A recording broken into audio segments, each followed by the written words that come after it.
So yesterday we were discussing. Okay, so yesterday we were discussing about arrays, and then let me just start the slideshow. Okay, I think it lost. Okay, I think we were discussing about the arrays, and then couple of problems. What usually ask in the interview. Okay, and then we had one issue. I think rotate by one space and then m space also we saw, right? And then we saw how this can be done in a better way. So I was yesterday, I think I was discussing about the leaders in an array, right? So I think anyone newly joined today? I think this is the problem, I guess. If people are joining, if they are missing one class, right? So it will be difficult to, cover up the earlier things. Great. So no one is newly joined, then that is great. So I think yesterday those who have joined, right? So they are like aware, like what I was discussing about this question number 6, leaders in an array. So let me just recap it. What exactly the leaders mean here? So leader exactly mean is the one who is having the larger number, and then the numbers, the digits or the numbers comes after that, right? They are all smaller than that particular number. So in that case, he will be a leader. For example, here, right, 10. So 10 is a leader because after 10, whichever numbers comes, right, they are all small numbers, correct? Similarly, 7 is not a leader because you can see 8 is there after that, and then even 9 is there after that. So 7 is not a leader. Okay. So if you take 8, 8 is also not a leader because 9 comes after that, which is the greater than 8, right? So we have a 9. Yes. So 9, yes, 9 is a leader because 5 and 3 are the smaller ones compared to 9, right? So 9 is a leader. Similarly, 5 is also leader because after 5 only 3 is there and 3 is smaller than 5. Similarly, the last number is anyway leader because nothing comes after that. Okay. So basically it is a comparison. You just keep comparing, and if you found that element is lesser, right? You compare till the last element, and that if you found that all the elements which comes after that are smaller one, then you declare it as a leader. Or if you found, if in any point of time during this iteration, right, if you found that you found a number which is bigger, then you can just break that loop and continue from the next number. Okay, because it is not a leader. And once you realize that all the elements in that particular array found to be smaller, then you mark that element as a leader. Okay, or store it in an array or print, whatever, however the examiner wants you to do that. Okay, so how you implement, and what could be the order of this particular algorithm? Order of n. Sorry, Order of n. no, right? Why only order of n? Because we are iterating 2 times here, no? See, for first for loop, you have you have to iterate, you have to go one by one. In second for loop, you have to compare these elements, right? In one for loop only, how you can do iteration and comparison also? See, first for loop you start, and then you pick the element 10. In second for loop, you start from the first element because 0th element you have 10. So second for loop, you start with 7 and you iterate till the last element, and then keep comparing with this particular index of that, the upper for loop, right, which you pick that first. And once you realize that no element is bigger, then you mark this as leader in that array. So to come to get into this, right, so you have to iterate this complete for loop. And then once you come out of the for loop, and if you are still could not find any element, right, which are greater, then you are marking it as a leader. And then you go back to the bigger for loop, the upper for loop, and then upper for loop is a 7 now. So you pick the 7, and inside the for loop, you again start from this 8 and then iterate till the last element. So you need 2 for loops. I hope that is clear, right? You understood why we need two for loop. Yeah, then n square. Yes, exactly. So sorry, I have written this small program here. So what we are doing here, we are iterating from 0 to n, right? And then we are declaring flag as a false. So let's assume that the leader, the flag is declared as a false. Okay. So what you do here is like you start from the I plus 1, the second element, right? For example, here you start from 10 and then finding that leader comparison, right? That in inside for loop, you start from the next element of that. So you started from j equal to I plus 1, and then you are iterating till the n element, because yes, you have to go till the last element. And then what you are doing, you are comparing with the previous element. If it is found to be previous, this one, right? Element is less. Then you break, you make the flag as true and you break out of that loop. The inner loop you break. And once you come out from the inner loop and you check whether the flag is true or false. If the flag is false, then only it is what I can say leader, or it is not a leader. Similarly, this will be keep continuing. So you have a two for loops here, right? Sir, without two for loops, instead of I, J, you can put directly I plus 1. So there will be only one loop here. Okay, well, yeah, we can do that also, right? Yeah, I was about to come to that solution, but I was trying to get into some solution first. Okay. Yes, we can do the same thing. Like we can in the second loop, instead of second loop, right? In the first loop itself, you can start from 1 here. Okay. And then you iterate till the n items. And in comparison, right? What you can compare I minus 1 is less than array of I. Correct? That is what that madam is trying to say. So that you will use big yes, of sir. n. Yeah, you will use big of n. So in this case, it is big of n square. But then the next approach, right? You will use big of n. Okay. So is there any other approach like where you can find here even in second approach, you have to do some additional comparisons. Okay. So the best case, it can have a best case and it can have a worst case also. So for example, what could be the best case? Best case is that all the elements in an array, right? They are like sorted in descending order. That could be a best case, because every time you are finding new element and then you are breaking the loop, right? So your loop is kind of not just entering first item and then you are coming out. If it is unsorted, if it is sorted, that is the worst case, right? Because every time you need to check all the elements and you are not finding, and then you are declaring that is a leader. Correct? Sorry, I said other way, right? It should be unsorted, not unsorted, ascending order. Okay, I think I confused you guys. Let me just try. Let's say array is like this.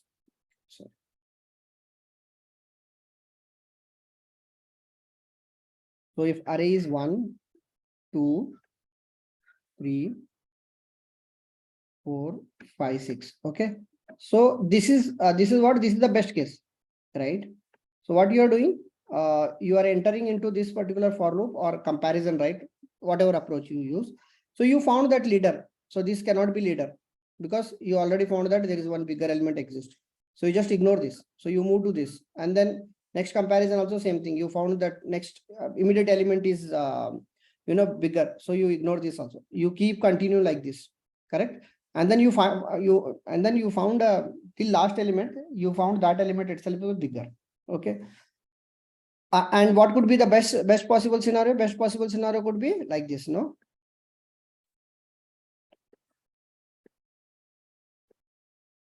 Four, three, two, one. Can this be best possible scenario? This could be worst possible scenario. We don't have any best possible scenario here. So that is what I'm trying to find. What could be a best possible scenario? This could be an average possible scenario, right? Or even this could be a worst scenario as well. Correct? Because it has to iterate till the last element in any case. Because yes, sir. There is no correct, like a middle way. So yeah, we need to no stretch. So we have a worst case, and then we could have a like average case or there is no best case. So do you think any solution which can be a best case? So, like best case, we always represent with the theta. So do you think any solution which can be a best case, best possible case?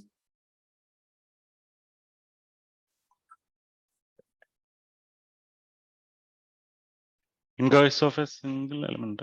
No, wait. So if you see this array, no, and is there any best possible scenario you can think of it? This is what examiner will be interested. You found a solution, that's good, but examiner may be interested to get a better solution out of it.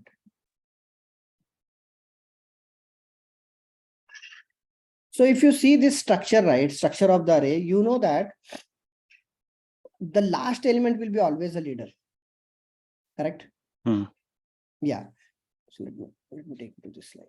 So last element is always a leader. So what you do, no, you start with the last element only. Okay. So you start with last element and then you compare with the, previous element to that. If previous element is bigger, right, then that is also leader. Because this element you anyway know that it is smaller because this is from this element only you have started, correct? And then again you compare and then declare this as a leader because it is bigger, right? Then it's previous element. And then check the 7. 7 is also bigger comparison wise, right? So declare 7 also a large element. And then you compare with 10. 10 is bigger than the previous element, right? So that also leader. Again, you compare with the 9. Correct? And it is smaller. So you can simply ignore that, right? Ignore the comparison. You go and compare this. All right. And finally, you compare this. So basically here, if you see, right, you're trying to avoid the number of comparisons. So that could be your best possible scenario. You understood what I mean? Yes. In previous causes, they're doing the same thing, right? Yes, we were doing the same thing. Yes, we were doing the same thing. But what we were doing, right, irrespective of items, right, we were iterating till the last element because we have to iterate till the last element. Because we don't know whether that element is, like lesser or bigger. Correct? We have to iterate. But when you start from the rear end, right, so you know that if it is small, then it is a leader. This is last element is by default a leader, right? And then you are comparing if previous element is bigger than that. If it is bigger, you anyway declare or you keep doing the comparison. So this way, if you see, right, you will be always what I can say, like avoiding few of the comparisons, and then you cannot find a better solution than this. So we can say that this could be this is a better solution, and this will take theta of n time. Okay, sir. You can think over it, like what could be even better than this. So I don't think anything can be better than this. And this is what we have, like we can call it as a theta of n solution. Okay, because if you start from the rear end, right, you are avoiding these comparisons. This comparison, you avoided like how many comparisons? n-1 comparisons you avoided. And then when you come to here, right, you are again avoiding another one comparison. And if element is found immediately, right, again you are avoiding n-2 comparisons. Okay, so it goes like that. Okay, maybe we can spend some time and understand because because even the question varies, number of loops also, getting increased. Maybe based on the question we can say, right? So paper and pen will work out this one. Yes, you need to sit and with paper and pen. Yeah. Got it. Some solution. Yeah, right. Okay. So I think this is very interesting and, most frequently asked question. Okay. So you have given an array and then it is kind of like the position is like a number of days. For example, like let's say it is Monday, Tuesday. So the position means the index. So this is 0th index. This is index 1, index 2, index 3, and index 4. Let's assume this. Okay. So it is like Monday to Friday. Okay. 0 is Monday, Tuesday, Wednesday, Thursday, Friday, something like that. And then the value here, right? It is the stock price on that particular day. For example, on Monday, you have a stock price value of 1. On Tuesday, you have value 4. So it is like varying. So it can be, it can have a low, high, all that things. So you have to make a decision or you have to make calls. Calls are like either you can buy or you can sell. Okay. But what is expected from this, right? You have to gain a maximum profit. Okay. Let's assume that you started with 1. So you bought here at when the stock price was 1, and then you sold when the stock price went on the next day 4. So you made a profit of 3 rupees. Let's assume that it is in 3 rupees. Okay. Then again on the next day, you bought at rupees 3. Okay. Then you sold at rupees 8. Okay. So what profit you made? You made a 5 rupees of profit. Okay. And then, Fairuz, this is yeah. like first is buy, then sell. Buy, Yes. sell. Like, is it? Oh, Yes, exactly. Buy, sell. So it is not like what stock thing, I don't know. In stock no, we market, you consider can it like sell also. all the days Or are sell. buy only. Yeah. So yes. So you have to buy first and then you can sell. And that buying, you can decide when you want to buy. Okay, let's like alternative. First buy, then sell. Buy, sell, buy, sell. That way it is. Yes, that's how it is. Okay. So there is Perfect. nothing like you will sell first and then you will buy later. It is not like that. So you need to have something in hand. Yeah. You can sell. Okay. Okay. So, and then when you reached 8, right? When you sold at 8, so you made profit of 5 rupees. Correct? You bought it 3 and then you sold it 5. So the total profit, and 11, you cannot do anything because already the stock market days are over. So you cannot buy here. Okay. So the total price is 8 here. So another possible solution is like you bought here. So already you bought and you sold here. So you made 3 rupees profit. You know that. Correct. And then next could be you bought at rupees 3. Instead of selling at 8, right? You sold it here 11. So you made a profit of 8 rupees. Okay. So total profit will be 11 rupees. So like this, you keep doing what I can say, permutation and combinations. Okay. And then come out of a solution where which possible scenarios like you will make a maximum profit. So here possible solution is buy at index 0, correct? Sold at index 1, again buy at index 2 and sold at index 4. So this will be the output. Buy 1, sold. Okay. So output is like your maximum profit should be 11. So this is more interested. So what could be the maximum profit? Fairuz, the output will be, is it like this 1, 4, 3, 11 or is just 11? You can represent anyway, but maximum profit is 11. You should make a profit 11. So you write a function, okay? When you execute that function, the output should be 11.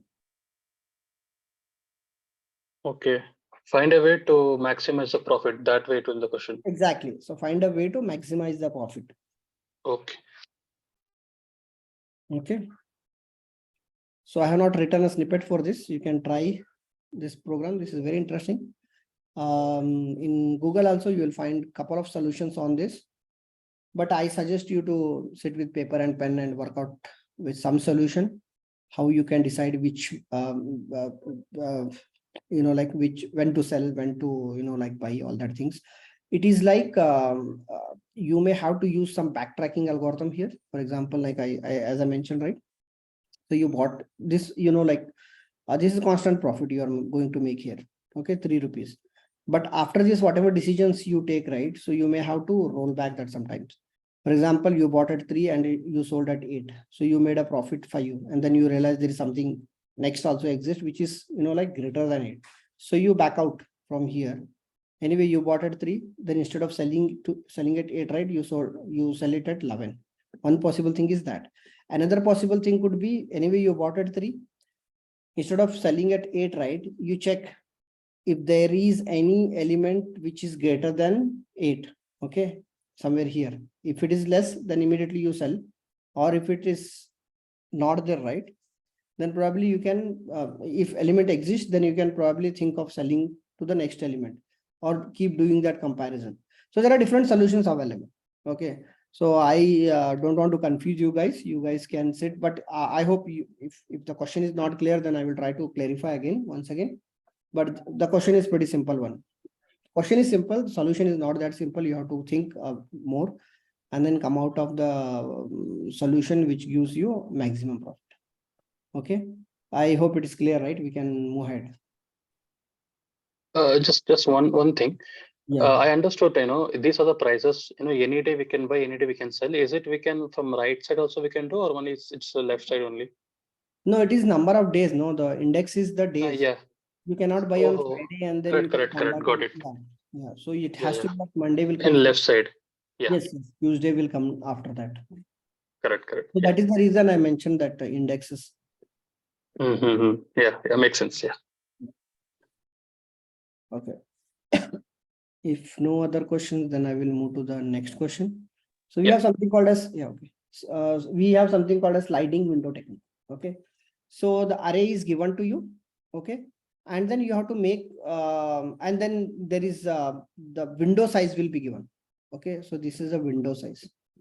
So this is your window. So window size could be like 3 elements, 3 element size of window, or it could be 2 element size of window. So it is like three element means the window can fit these 3 element, or it can fit these 3 element. Okay, or it can fit these 3 elements. So this is what the possible thing here. Okay, you cannot fit 1 and 8 and 3 like that. So it is like sliding window.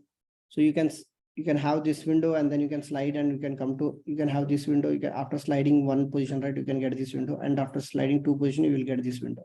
So these things only possible. So now you have to find out. So the K is nothing but the size of the window here. Okay, in this example which I have taken, right, 1, 2, 3. 3 is the size of the window, the sliding window. So you have to find out a solution here, which gives the maximum output. Okay, so this is simple compared to this buy and sell, right? This is pretty simple. So based on the size, right, what you do a addition of all these 3 numbers. So how much you got here? You got 28, right? 20 plus 7 plus 1, you got 28. And then in 28 with the first window. With second window, how much you got? 7 plus 20 minus 8. So it is 27 minus 8, 19, right? So first window you got 28. Second window you got 19. Okay. And third window is just 20 plus 1333 and minus 8, 25, right? So it is 25. So which is the maximum here? Maximum is this one, right? The first window. So you need to remember that. Okay. So the output is 28. The maximum output what you can get is 28. Similarly, let's assume that this particular array and the size of the window is 2. So you can make sliding 2 window only. So we have 2 windows here. This, or we can have this, we can have this, or finally we can have only this. So what could be the maximum profit here? So once you realize, right, so this will be minus 8, this will be minus 6, and then this is 76, and then this will be 88. So 88 is the maximum output. Yeah, you can write a code snippet, and this is not that complicated as the earlier one. Okay. Okay, with this, we are kind of ending our session on arrays. So I will start with next with the bitwise operators and the kind of questions which comes on the bitwise operators. Okay. So, like we have a couple of bitwise operators in Java or any programming language, whichever you are using, right? So we have a AND, we have a OR, we have a XOR, we have a NOT, we call it as a tilt, right? We represent tilt, negation, right? And then we have a left shift, right shift, and there is something called as a unsigned left shift also is there. I'm sorry, unsigned right shift. Okay. So these are all operations are possible on, in Java, we have this standard functions available we can use, or when you use these operators, right, these operators also play a major role, and they do this bitwise operations. Okay. And they will be mostly used in conditions, right? If this and this, when you are doing, right, if you want both should be true, so you probably use AND. So make sure that both the conditions are true. So if you want to make sure like either of the condition is true, right, so you probably using the OR. What OR does is like 0 or 1. If you do, right, it will be always 1, or 1 or 0 will be always 1. So basically it will check either of the condition is true, right? Whereas AND property is different. 1 1 will always be 1, Apart from that, if you add whether 0 1 or 1 0, right, it It will will be be, always 0. and even 0 0 will be 0, or 0 0 will be 0. This is the AND property, right? So these are all will be 0. Okay. XOR, anyone guess how XOR behaves? Same is 1, different. Like 1 1 is 1, 0 0 is 1. 1 1 guess. is 1, 0 0 is 1. Yes, XOR, right? Not Yeah. is, yeah, negation. Like if it is 1, it will Opposite. be 0, it will move to 1. Left shift, yeah, you will be shifting left, and then the top right element, right? So the top, sorry, like this, let me just write 1 0 0 1. Okay. When I say left shift by one position, okay, if I say left shift by one position, right? So basically what you are doing, you are shifting your bits by one position. So what the output will be? Output will be 0 0, and this will come here 1. 1 The leading will be added with the 0. 0. So if you see, this is 9 here, right? The output will be 2. You understood how 9 2, right? So 8 4 2 1. yeah, bitwise operators, right? 2 to the power 0 first. Then you have 2 to the power 1, right? 2 to the power 2, like that. So you continue and you reach to the 2 to the power n. So this is how you represent a binary, not binary, what we call base 10. sorry. You are converting binary to base 10 or? No, I'm not converting to base 10, right? Binary to decimal. Yes, binary to decimal I'm trying to convert, correct? So these are all binary values where either you can have either 1 or 0, and then what I'm representing here, right? So basically this is a decimal value. For example, if you have 0 here, 1 here, 1 here, right? So what could be the value with this thing? 2 to the power 0 is always 5. 1. 2 to the power 1 is 2. 2 to the power 2 is 4, right? 2 to the power 3 is 8, like that. It goes like this. The array goes like this. For example, if I have 1 here and 1 here, right? So what is the value? The value will be 3, because this is the 2 plus 1, 3. Similarly, if I value 1 here and 0 here and 1 here, what is the value here? It will be 5, correct? So this is a 4 here and this is a 1 here. This is binary things, right? 1 and 0s. Is it clear or any doubt is there? No, Feroz. Clear, right? Yeah, it's clear. Yeah, because this is the basic thing you need to understand first, then only you will be able to think of answering the questions which comes out of it. So there are not too many questions, but there are limited questions. I will cover most of the questions because these things are like very frequently asked.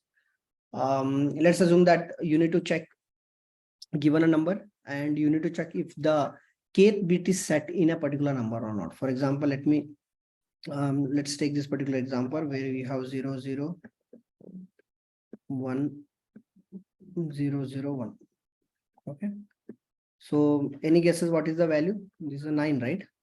9. So now let's given n is 5. Okay. So let's assume that n is 9 here. Okay. And k is 1. 1 is means the first bit, whether you need to check whether this particular bit is set or not. Set in the sense it is 1. Unset is 0. Okay, just remember that. So you need given a value. For example, let's assume that instead of 5, I have given 9. Let's take example of 5 only. Okay, so how 5 will be 1 0 1, right? This is the 5. You can represent 5 in terms of binaries like this. Now you need to check given a k1. So you need to check the first, right? First bit. First bit you have to start from the left to right. Okay. The first bit, whether it is set or not. So you need to check whether this particular bit is set in the sense if it is 1 or not. So how will you do that? if this particular bit is 1 or not?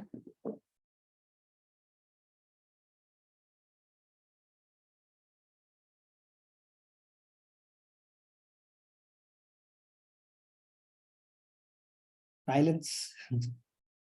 Not expected. Okay, so what you can do is you can AND with 1, right? AND with 1 and get the output. Okay, so once you AND with 1, right? For example, you have all these things here, 0, 0, 0, because you're ANDing with 1 only. So if you get output as 1, okay, ANDing with 1, AND with 1 is you will always get 1. Right, and these things anyway will turn out to 0 because you are ANDing with 1 only, so all the leading numbers will be 0. So in case after ANDing, if you get 1, right, so that means this particular bit is set. Let's assume that instead of 1 here, right, you have a 0, and then you are ANDing with 1 means it will turn out to 0.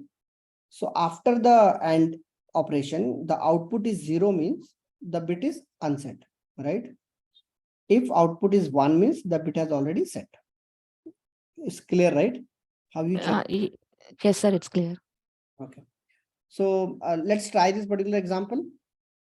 N is 16 here and K is 2. Okay, so 16 how will represent?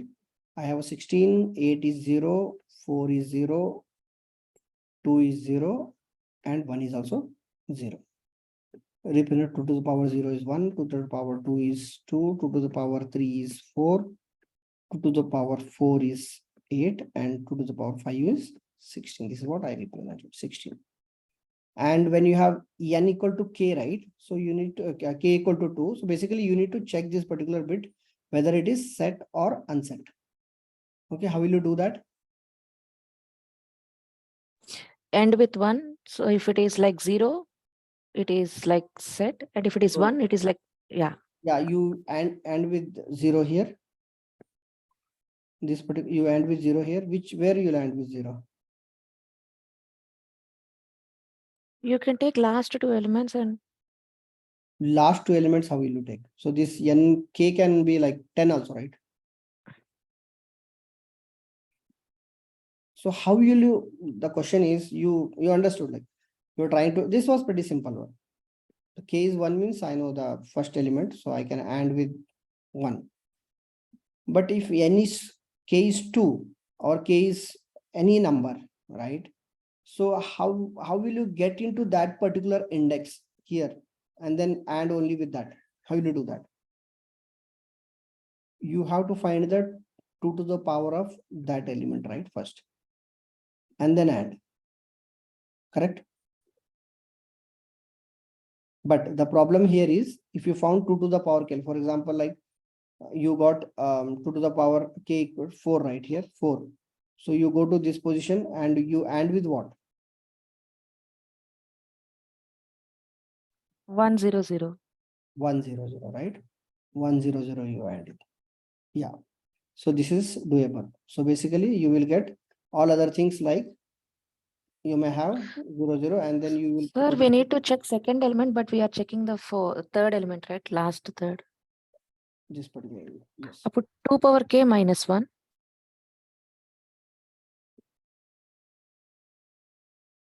2 to the power k minus 1. So k is 2, right? 2 to the power 2 minus 1. 2 to the power 1 here. Yes. Yes, this is possible. Anything can be a better solution than this instead of finding like that. You use the same approach, right? What I did here. Simple one.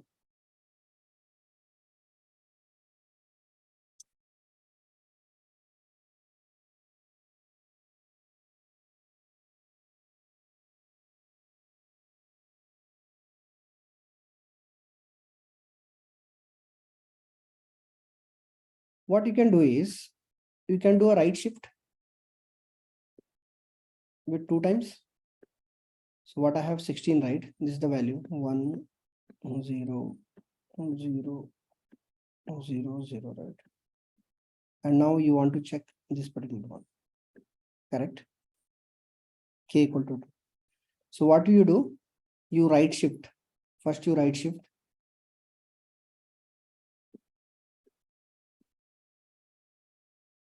how many times you have to right shift? You have to right shift k minus 1 times, because what the intention is that the k minus 1th element you want to bring to the last position here. Correct? So k minus 1 time shift means in this case you are shifting 1 time. So basically this element you want to bring it here, and then AND with this particular binary value with 1 to get the required result. You understood? I don't know whether you are understanding. Yes, sir. Yes. So you Right shift have 1 time. 16 here, right? Yeah, right shift 1 time and then AND with 1. Right. So now when you right shift right, so you will have 1 here, 0, 0. And then this also 0. So finally, from 16, you got output 8 after right shifting 1. But what is the intention? Intention is not finding that. Intention is that ANDing 1 here. And with that, you will get output what? Whatever output try to set, whether this particular bit is set or not. If it is 0, it is unset. If it is 1, it is set. If n is large value, right? So you have to keep shifting that. So yeah, so this is the formula here.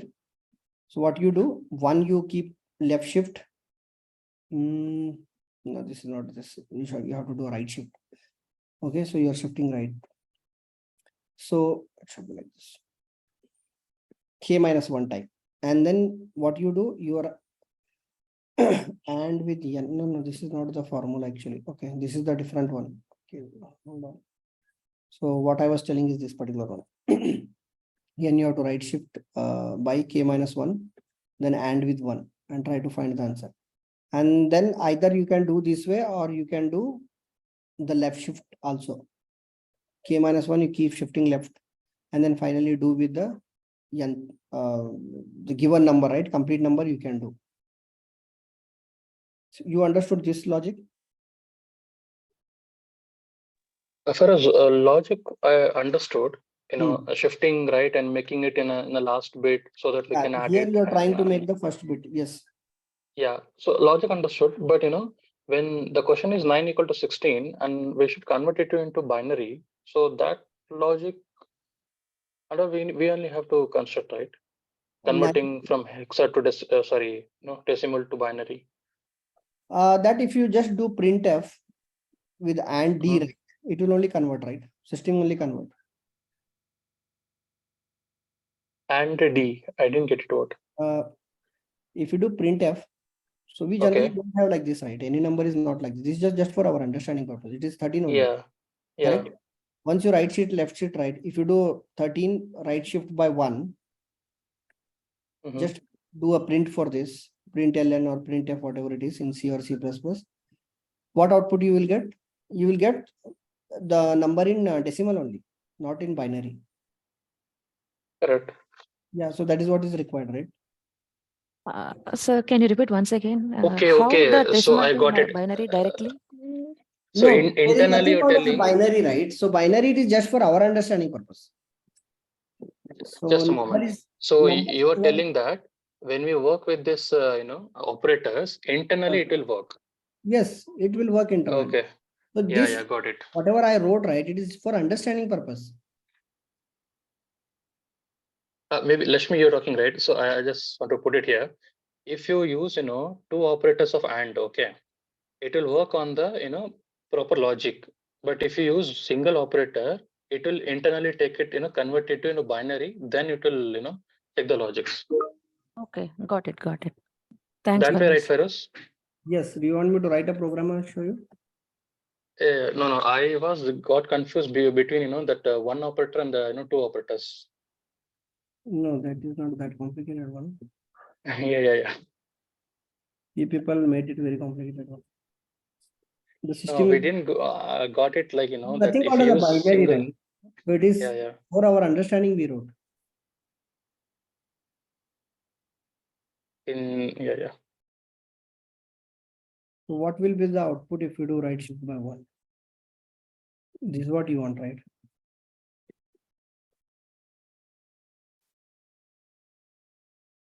Installing Java. Java is not there. But yeah. So this is the simple program. So I have not installed this Java. I don't use this Mac. I have a different server machine. So if you do like this, right? So the what will be the output of this? Any guesses?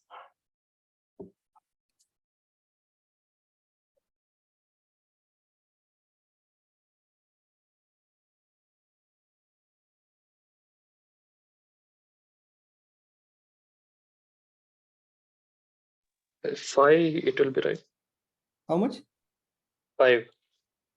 5, right? 6. 6. It will be 6. Yeah. Basically, Yeah. let me just show you. Oh, it's 13. Okay, yeah. So how you represent 13? So this is 8. This is 4. 1101. 1101. Yeah. 0. So when you do a right shift by 1, right? So what will be the result? So this will come 110. 110. 110. Correct. So 110 is nothing but 6. Okay. Okay. Let's move to the next question. Count set bits. I think this anyway. You can count how many number of bits are set in that particular one. So what you do is you keep doing this. Keep shifting one by. For example, like you want to find how many number of bits are set in this particular one.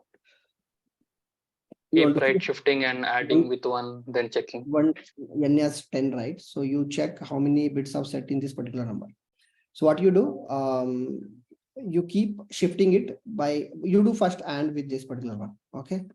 Consider that n is greater than 0. You do a and check if it is not a 0. So if it comes to 0 here, so you know it is like unset anyway. So if 1 you got here, right, in this condition, so increment the count. So you say, okay, 1 bit is set.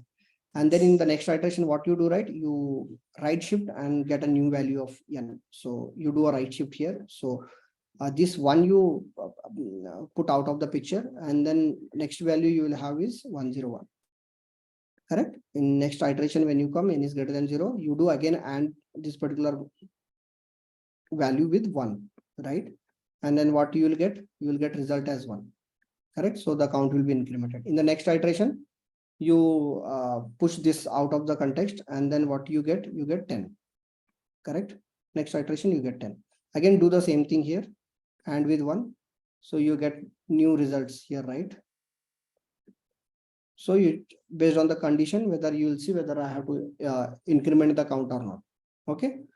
And then again, you do a right shift again. So until you find a value n equal to 0. N equal to 0 means you don't left out with anything. Correct. You write, for example, like last element you got in this case, right?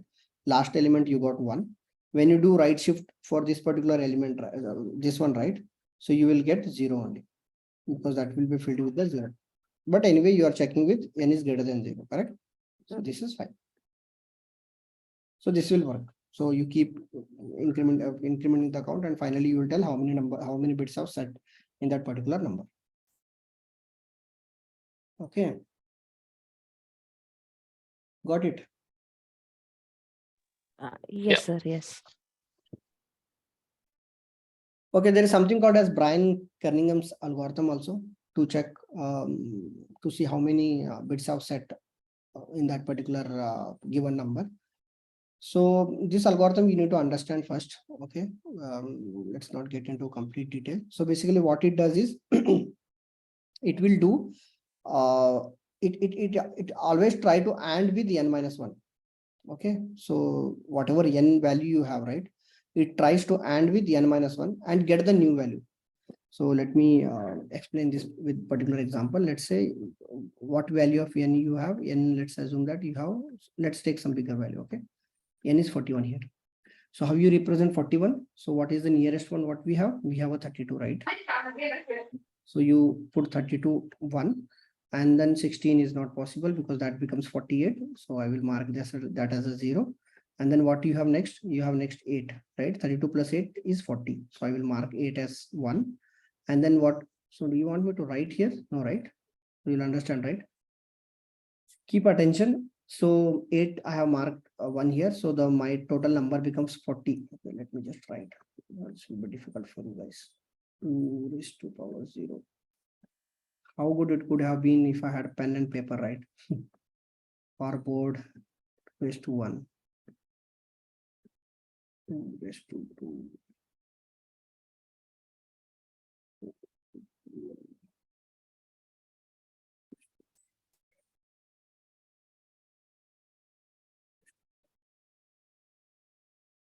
So 2 raised to 0 means 1.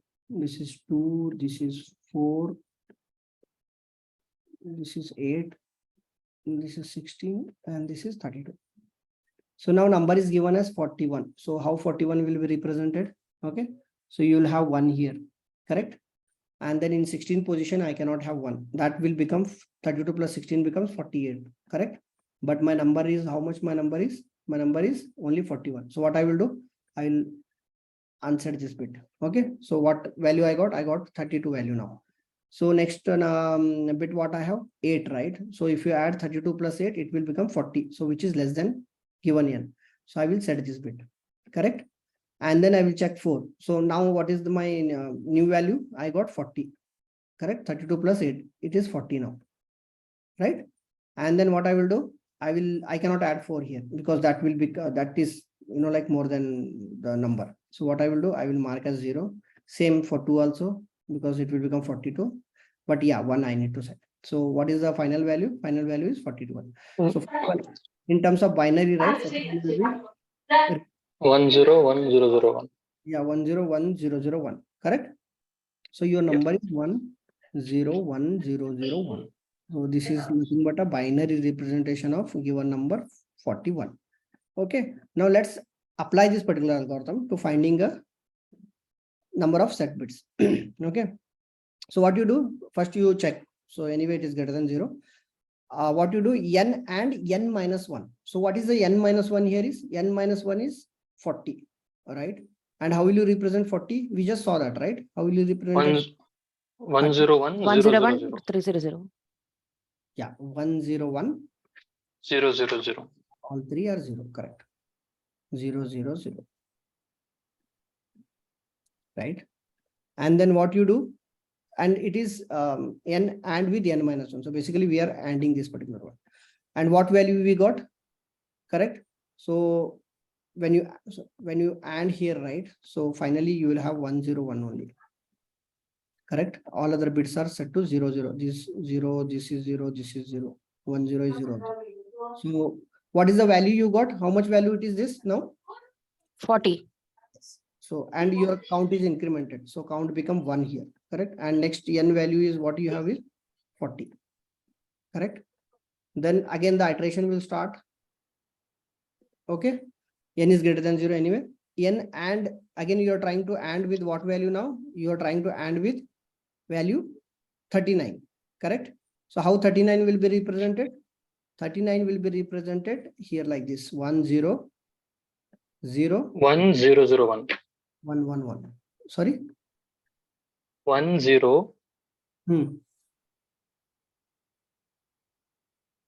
Let Yeah, me just 1 0. Yeah, 101. Huh. No, it won't be 101. 39. No, it won't be 101, right? So when you unset this, right, the lower numbers will 111 because you have to take only -1, right? Yes, sir. So Yes. this is, let's assume that this is 8, right? 8. So you have to make 7. 7 means 4 plus 2 plus 1, 7. Correct? Yeah. Now, according to this algorithm, you have to AND it, right? So when you AND this number, so what will turn out? It will turn out to 0 0 0 0. All zeros and only one, this particular bit is set. So that is nothing but n equal to 32.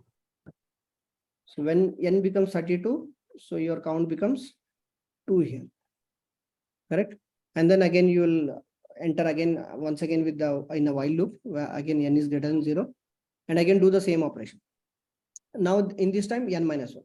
So simple, right? N minus 1 is nothing but in this case 31. So 31, how will you represent? 16 plus 8, 0 all ones. 4 plus 2 plus 1. Yes. And this will be 0. So when you AND this particular one, right?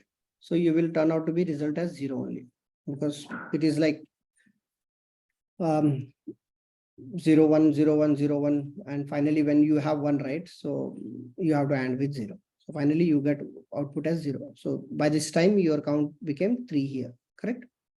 When you enter again while loop, right, this condition will not be met. So you will print, you will return the count as 3. So this is Brian Cunningham's algorithm. Okay. Generally this will not be asked, but this is just for reference purpose that how efficiently you can do. Basically the logic is pretty simple here. So what you are trying to do is you are trying to check the last number. Okay, so when you do n and n minus 1, right, basically you are trying to reduce it half always, and then keep checking whether that bit is set or not. For example, like this 41, right? When you did this first iteration, what it did was it knocked out the one of the set bit, the one here, right? So it knocked out this and the count is incremented. When 30 was there, right? For example, in this case, right? So basically in first iteration, what it did was it basically knocked out this particular one, whatever was there here, right? It knocked out this. In second iteration, when you have this particular logic, right? So in second iteration, it knocked out this. Okay, and finally it knocked out this particular number, correct? Basically three bits are set here, right? 1, 2, 3. So in every iteration, what the logic is doing, right? It is trying to knock out the number one by one, the set digits one by one, so that the finally you will get to know what exactly how many number of bits have been set. So this is what the formula is. Okay. Okay, I hope this is understood. So Sujan is asking, what is the time complexity for this program? Yeah, tell me what is the time complexity. What do you think? What could be the time complexity here? Order of n. No. So how many times we are knocking out the ones here? Here 3 times. Yeah, so it will be big of count, number of counts, right? How many number of counts you will get? You are going to iteration the loop only that many number of times. So don't get confused with this n. Okay. This is okay. And the iteration may have some different number. But for us, we are only iterating big of count number of times, not more than that. So that is what I was trying to tell. But in our previous solution, right? In this particular solution here, right? So how many times we were iterating?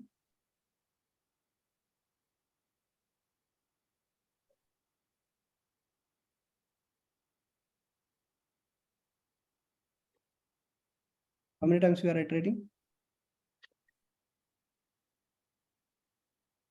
Here we are checking entire thing, so order of n. We are, yeah, because it is order of n, because we are iterating per n number of times, because all the bits we have to keep checking. So compared to that, this is a better solution, right? Because we are not iterating for all the n's. We are only iterating for the set bits. So the intention is very clear that we have to knock out the set bit one by one. So that is what we are doing in the algorithm. So it is big of count. Okay. Check number is power of 2. How will you check if number is power of 2? And yeah, this is an interesting question. This question is not related to binary representation, right? But this is coming under in binary representation bit magic. Why, any guesses? When the number will become power of 2? In you will be using the 2 power fn in the bits. Yeah, that is right. But when it becomes power of 2? Only one bit is set. Yes, exactly. So in that number representation, only one bit is set, correct? So if you take 8, right, that particular 8 bit is only set. Other bits are not set, correct? Similarly, if you take n equal to 6, right, here you can see the 2 bits are set. The 2 to the power 2 as well as 2 to the power 1, correct? So both the bits are set. It cannot be a power of 2. Right. So if you take 128, right, in 128 also only one bit is set. Even in 256, only the 256th, 2 to the power whatever comes there, right, 2 to the power 7 or 2 to the power 8, that bit only set. So basically the internal logic here is that you have to find the number of set bits. If number of set bits found to be only 1, so then it is a power of 2. If it is not not 1 bit set, for example, if you're going in that particular for loop, right, and if you identified that count is become more than 1, so you can directly declare that it is not a power of 2. It's clear? Understood? Yeah, clear. Yes, yes. Fine. So moving next, yeah, we have next topic is searching. So I think we already 9:07. So I would like to stop here. And then probably, I think we have a lot of things to cover. We have so many questions coming from searching, then we have sorting algorithms, right? I'm not sure when I will cover all these things, because tomorrow only 1 day left, and then there are some nice algorithms coming. Sir, can we take 2 hours? If you are okay. No, that is not feasible for me. Taking then we have recursion, interesting things. Maybe the Saturday, if you are coming to that one-on-one session, right? So that time I will try to take 2 hours. But the problem here is that the people whom we found on the Saturday's thing, right? So they will be totally different candidates. So then we have to, like go through from the beginning, just cover the earlier things also. So that eat up our time. Yeah, whatever, like tomorrow we have another day, so we'll try to see how Sir, much. if possible, can you share that PPT for us? PPT, I told like I will share at the last, because every day I will be doing some of the other modification to that PPT. Okay, okay. Yeah, so that way, let me just stop the share. Sorry, stop the recording.